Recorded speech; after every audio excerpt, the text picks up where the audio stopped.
Morning, everybody. It's Fast Cars, Fast Money. We're talking about the Talladega playoff race. So, if you made it this far watching our channel, you kind of know how to help us already. But if you like, comment, share, retweet our content, it allows us to get to more people. Um, Ultimately, our goal from starting this from day one was to get up to 1,000 subscribers. We're only less than 100 subscribers away from being able to do that. So thank you guys for all the support. If you want access to this spreadsheet, or if you just want to ask us some questions, or just come hang out, or see some NASCAR content, you can follow us over on X. It's at FastCarsFM.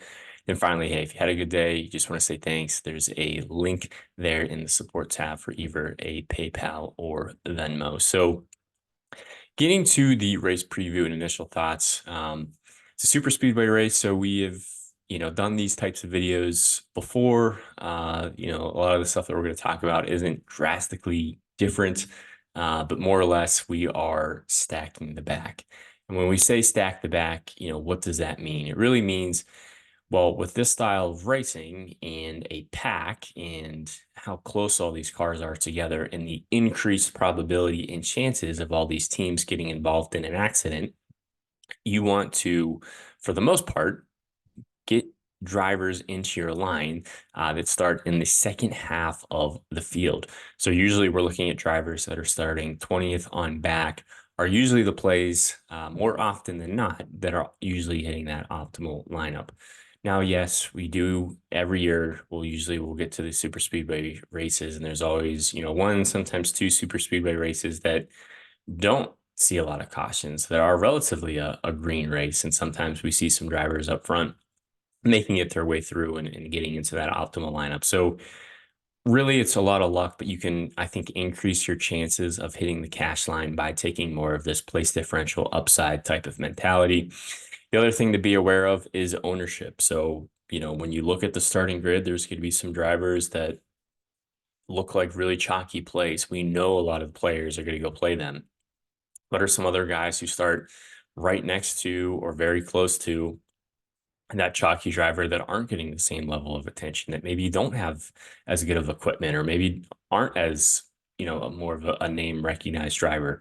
Those are some good, potential pivot plays to get to. So those are the things that we think about when we get to the driver by driver breakdown, and you're going to see that reflected in our interest levels here. So as you look at the grid, column E here, as we get further deeper, in the field, our interest levels are going to go up just because of what we just talked about in the race preview and strategy. So when we talk about ownership, you got to talk about Ryan Blaney, Joey Logano, and Denny Hamlin. So all three of these drivers are very good on super speedways, specifically the Penske duos of Blaney and Logano. We always see them up front. We always see them leading laps. We always see them controlling this race. So I think they're going to run up front. The problem is they start fifth and sixth. So if Logano starts sixth, gets caught up in an accident and finishes 31st, that's going to tank your line versus if you play Ross Chastain, for example, that starts 27th and wrecks out and finishes 31st. Yeah, it's not going to be a good day, but it's not a day ender, like Logano wrecking out potentially would be. We know Blaney's going to carry ownership. We know Logano's going to carry ownership. We know Hamlin's going to carry ownership. And when anyone has just as good of a chance of wrecking out as anyone else, those are really risky plays. So I think they're going to do well. I wouldn't be surprised if one of them, doesn't win this race or isn't up front for a majority of it. But my fear is what happens if they do get caught up in a wreck and how much ownership is going to be on those three drivers. So if you are playing someone up here, and salary also doesn't matter, so that's why a lot of pricing is pretty soft. I'd rather play Keselowski, Elliott, Byron, Larson, Reddick, over the Hamlins, Logano's, and Blaney's. Why? Well, again, it's based off of that starting position in the place differential upside. So they all start in the first half of the field, so they don't give you as much place differential upside as some of the high interest owned, the high, interest level plays a little bit deeper on the slate. But I would lean on all those guys over Blaney, Logano, and Hamlin, not only because of the ownership, but also because of their starting positions. Kyle Busch is kind of in that same boat. He's going to be very low owned, starting fourth. Pretty much a tournament only play if you're just trying to get crazy. The only way Kyle Busch really works out is if he thinks he wins the race. Otherwise, it's very easy for him to get outscored from other plays. When we talk about laps led or even fast laps, fast laps get distributed throughout the field because we're in a pack. So you can't really bank on one driver accumulating a ton of fast laps. You might see one driver get some laps led points, but it's a pretty big track and there isn't really that many laps to go around. And even if you lead, 14, 15 laps and you end up wrecking out, kind of washes out anyway. So again, it's really more about that place differential upside. When you get to Christopher Buescher, Bubba Wallace, Ross Chastain, these are plays that I am going to have a lot of interest in. They start in the second half of the field. They're in good cars, good equipment. They're going to provide a lot of upside and a lot more safety than a lot of the drivers priced above them. So I'd rather play Buescher, Wallace, and Chastain versus any of the drivers that we just talked about.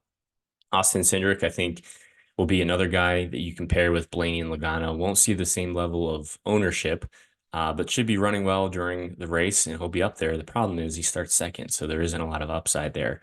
I'd rather play Christopher Bell, Martin Truex Jr. Again, you can throw them with Buescher, Wallace, and Chastain.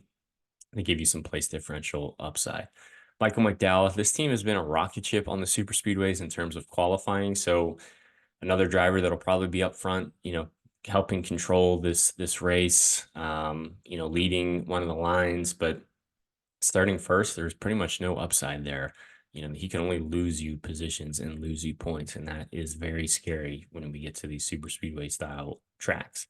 Alex Bowman, I think you can throw him in with the Bells, the Truexes, the Buschers, the Wallaces, the Chastains. Good car starting in the second half of the field. Sign me up. Ty Gibbs, I think, is an interesting tournament play. I don't think he's going to get the same amount of ownership, just mainly because of where he's priced around. People are going to go to that range. They're going to see Bowman. They're going to see Suarez. They're going to see Briscoe. They're going to see Stenhouse, even Gregson. They're going to click on all those guys before they click on Ty Gibbs, just because of the starting position. So I think Gibbs is a really good tournament play.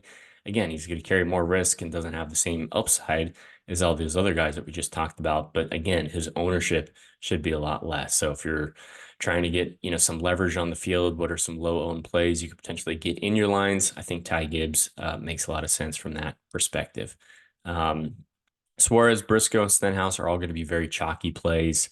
So maybe when you look at the chalk, you say, hey, I know Suarez is going to be high owned. I know Briscoe is going to be high owned. I know Stenhouse is going to be high owned. What are some other plays in the 30s that start, maybe 33rd, 34th, 35th, like, some other plays 30th?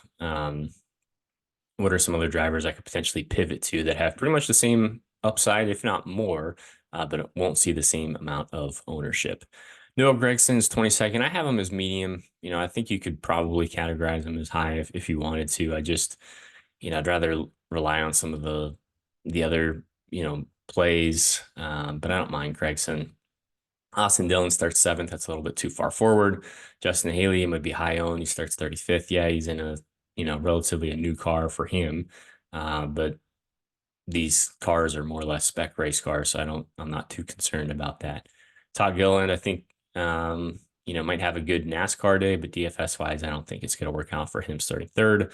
Ryan Preece and Josh Berry, I'm going to throw it together. They're like right on that cut line of where our interest level really starts to increase. Once we get to 20th on back, like that's really our player pool, right? So Ryan Preece and Josh Berry barely just missed that cut. So I think you could still go there if you want, just knowing that you're starting to creep a little bit further towards the front of the field, and those drivers are going to carry a little bit more risk. Really like Eric Jones, really like Carson Hocevar. Suarez, Briscoe, Stenhouse, Haley, Jones, Hocevar, like those are going to be the really chalky, core plays that a lot of people are going to be building around because of all the place differential upside that they offer. Harrison Burton starts 9th. You can throw him in with Daniel Hemrick. Again, they just start a little bit too far forward. SVG starting 17th. Doesn't really have the most amount of experience. So I'd rather just probably play Preece or Barry if you are going to play a driver in the teens, or again, all the way up here. I know it's a completely different price category, but pricing does not matter. Corey LaJoie, John Hunter Nemechek.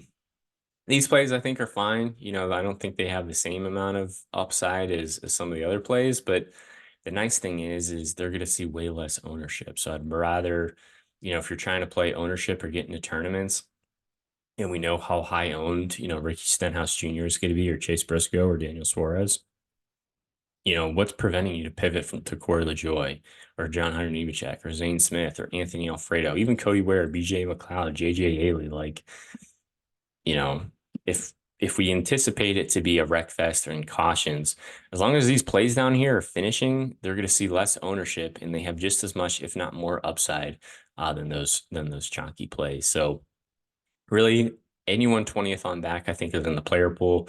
I think anyone from like 10th to 19th are definitely more tournament options. And if you're trying to get really aggressive and play someone in the top 10, you're more or less just hoping that they either win the race or lead a bunch of laps.